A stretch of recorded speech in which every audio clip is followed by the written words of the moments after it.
सभी दर्शकों को स्मृति शर्मा की ओर से नमस्कार।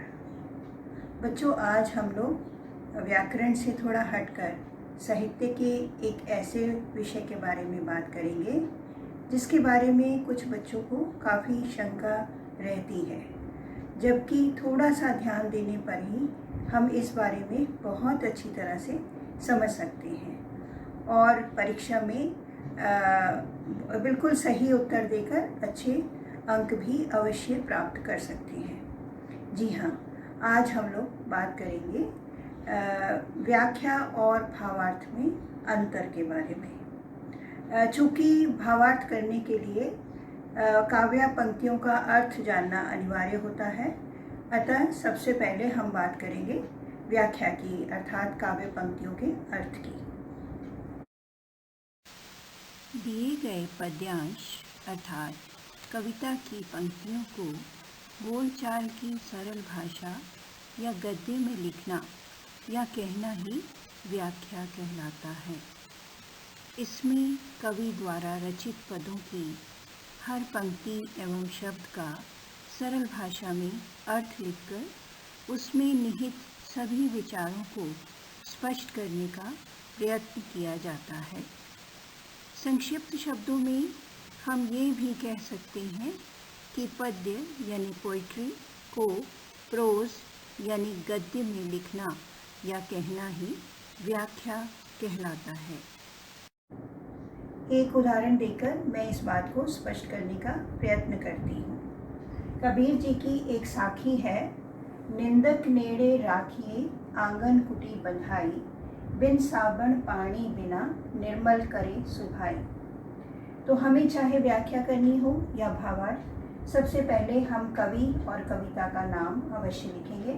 अगर आपकी स्पीड अच्छी है तो थोड़ा सा लॉन्ग फॉर्म में लिख सकते हैं, अदरवाइज इसी तरह ही कवि लिख के कवि का नाम और कविता लिख के कविता का नाम लिख के हम व्याख्या आरंभ करेंगे। व्याख्या में हम लिखेंगे, इन पंक्तियों में कवि ने ये स्पष्ट किया है, निंदक नेड़े राखिए, हमें जो मनुष्य हमारी निंदा करता है उससे हमें घृणा नहीं करनी चाहिए, बल्कि उसे तो आंगन कुटी बंधाई, उसे तो हमें अपने घर के आंगन में ही कुटिया बनाकर अपने आसपास ही रखने का प्रयत्न करना चाहिए। क्यों? क्योंकि बिन साबण पानी बिना निर्मल करे सभाई, क्योंकि वह तो बिना साबुन और पानी के ही हमारे स्वभाव को स्वच्छ बना देता है। कैसे? निंदा के डर से हम बुराइयों से बचे रहते हैं और अच्छे कार्य करने का प्रयत्न करते हैं। तो ये तो हो गई इसकी व्याख्या, लाइन टू लाइन हमने पूरा अर्थ लिखा, ये व्याख्या हो गई। इसके बाद हम बात करते हैं भावार्थ की। वास्तव में कवि अपनी हर रचना के माध्यम से लोगों को कोई सार्थक संदेश देना चाहता है। इसके लिए वह कभी किसी दृष्टव्य तो कभी किसी उदाहरण का प्रयोग करता है। इन सभी प्रयत्नों द्वारा काव्य पंक्तियों में से जो संदेश उभर कर सामने आता है वही उसका भावार्थ होता है।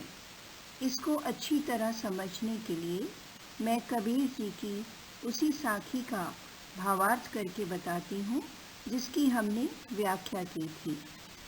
परीक्षा में भावार्थ वाले प्रश्न का उत्तर लिखते हुए कवि और कविता का परिचय देने के पश्चात ही भावार्थ लिखना आरंभ करेंगे। जैसे, तो इसमें सबसे पहले मैं आपको ये बता दूं कि कवि और कविता का परिचय यदि विस्तार से देना हो तो कैसे लिखेंगे। हम लिखेंगे, प्रस्तुत साखी भक्ति काल के निर्गुणवादी धारा के सुप्रसिद्ध संत कवि कबीर दास द्वारा रचित है। इसमें उन्होंने ये सुझाव दिया है कि निंदा करने वाले को हमें अपने आसपास ही रखने का प्रयत्न करना चाहिए, क्योंकि इससे हमें लाभ ही होता है। निंदा के डर से हम बुरे कामों से बचे रहते हैं और अच्छे कार्य करने का प्रयत्न करते हैं। इस प्रकार काव्य पंक्तियों के माध्यम से कवि द्वारा दिया गया संदेश या शिक्षा को ही थोड़ा विस्तार देकर लिखने से भावार्थ बन जाता है। एक अन्य उदाहरण देखिए। राष्ट्रकवि श्री मैथिली शरण गुप्त जी की एक कविता मनुष्यता का ये पद है। विचार लो कि मर्त्य हो न मृत्यु से डरो कभी, मरो परंतु यो मरो कि याद जो करें सभी। हुई न यो सुमृत्यु तो वृथा मरे वृथा जिए, मरा नहीं वही कि जो जिया न आप के लिए। वही पशु प्रवृत्ति है कि आप ही चरे, वही मनुष्य है कि जो मनुष्य के लिए मरे।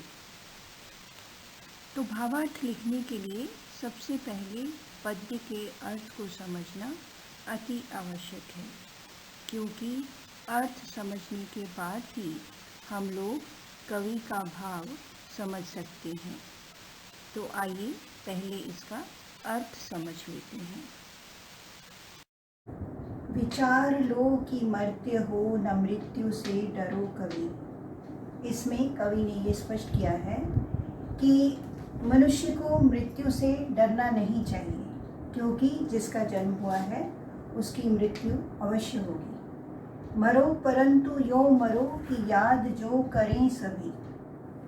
मनुष्य को परोपकार करते हुए जीवन जीना चाहिए, ताकि मृत्यु के पश्चात भी लोग उसको याद रखें। हुई न यो मृत्यु तो वृथा मरे वृथा जिए। जो व्यक्ति दूसरों के लिए काम नहीं करता, उसका जीना और मरना दोनों ही व्यर्थ हो जाते हैं। मरा नहीं वही कि जो जिया न आप के लिए।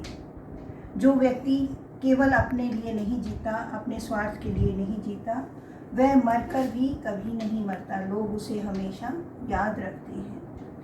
वही पशु प्रवृत्ति है कि आप ही चरे। उस व्यक्ति का जीवन एक पशु के समान है, जो अपनी सभी सुख सुविधाओं का उपभोग स्वयं अपने लिए ही करता है, उसे दूसरों के साथ बांटता नहीं। वही मनुष्य है कि जो मनुष्य के लिए मरे। सो उसी मनुष्य का जीवन सार्थक है जो दूसरे मनुष्यों की भलाई के लिए अपना जीवन व्यतीत कर देता है। वही मनुष्य सही अर्थों में सच्चा मनुष्य कहलाता है। सर्वप्रथम कवि और कविता का परिचय देते हुए भावार्थ को इस प्रकार आरंभ करेंगे। प्रस्तुत पद्यांश मनुष्यता नामक कविता में से उद्धृत है। इसमें राष्ट्रकवि श्री मैथिली शरण गुप्त ने स्पष्ट किया है कि व्यक्ति को मृत्यु से डरने की भावना का त्याग करके परोपकारी, दयावान और दूसरों के प्रति सहानुभूति की भावना रखने वाला होना चाहिए।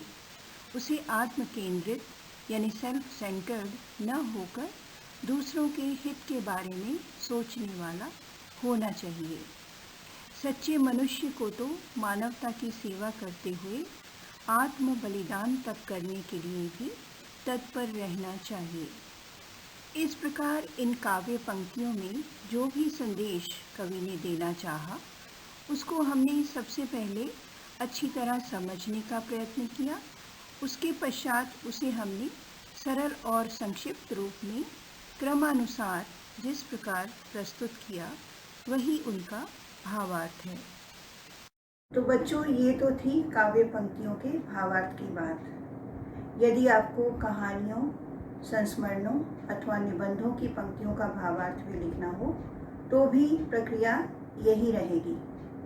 पहले उन पंक्तियों का अर्थ समझना होगा और उस अर्थ में निहित संदेश को समझना होगा, और फिर उस संदेश को सरल और संक्षिप्त भाषा में सही क्रमानुसार लिखने से ही आपका भावार्थ बन जाएगा। भावार्थ लिखने से, यहाँ पर भी भावार्थ लिखने से पहले आपको पाठ और लेखक का नाम अवश्य लिखना है। तो बच्चों, अब मैं उम्मीद कर सकती हूँ कि आपको भावार्थ लिखना अच्छी तरह समझ में आ गया होगा। एक काम आपको और करना है, वर्ण आरव चैनल को सब्सक्राइब भी अवश्य करना है। धन्यवाद। जय हिंद।